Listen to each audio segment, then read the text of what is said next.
Isang mapagpalang gabi po sa ating lahat.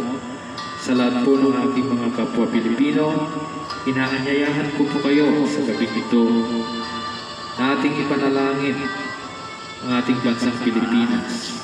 Lahat po ng mga kapwa ko OFW, sa gabi ito magsama-sama po tayo upang tayo po ay manalangin.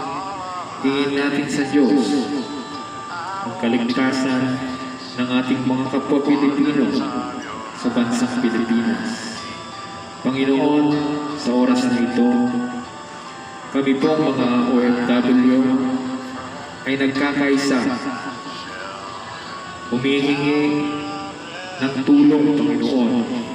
Sana iligtas mo po, Panginoon, ang aming mga kababayan na kung saan ang lugar na sinasalanta po ng bagyong Ulysses, Panginoon. Di pa po nakakabuo ang aming mga kapatid sa bandang Bicol, sa bandang Mindoro, at sa mga ibang lugar ng bansang Pilipinas. Tunay nga po na napakalaki po ang pinsala na dulot ng mga bagyong ito. Panginoong Diyos, bigyan mo po ng kalakasan ang aming mga kababayan upang mapaglabanan ang mga pagsubok na ito. Padala mo po ang iyong mga matatapang na anak upang i-rescue po ngayon din ang aming mga kapwa Pilipino na natrap po sa kanilang lugar dahil mataas po ang tubig, Panginoon. Bigyan niyo po sila ng sapat na pangangailangan, Panginoon. Bigyan niyo po sila ng kalakasan ng loob upang sa ganon, Panginoon, magkaroon sila ng presence of mind na ang bawat isang Pilipino, Panginoon, ay kaya po harapin ang mga pagsubok na ito.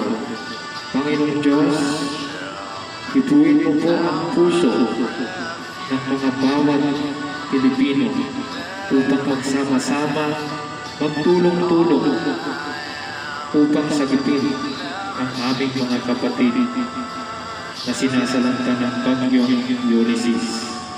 Bumabalik po ang alaala ng bagyong Toy, Panginoon, na nagdulot po ng matinding pagbaha sa buong Maynila. Ngayon po ay nauulit, Panginoon. Sana kayo po ang magbigay ng kalakasan. Kayo po ang magbigay ng pagmamahal. Kayo po ang magbigay at magpursige na ang bawat Pilipino ay magsakripisyo upang i-rescue ang aming mga kapatid. Panginoon, huwag niyo sanang pababayaan ang bawat isa. Iligtas niyo po ang aming mga kapwa Pilipino.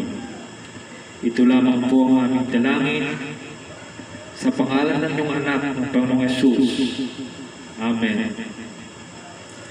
Awitin ko man lahat ng awit sa mundo, ay di ko kayang ilarawan ang kadakilaan mo.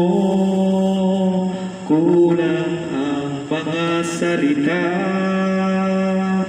upang iayag ang kadakilaan mo. Wala kang katulad, wala nang papantay sa'yo. Wala kang katulad, wala nang hihigit sa'yo. Ikaw ang Diyos noon pa man, maging ngayon at kailanman. Sa habang panahon, wala ka katulad.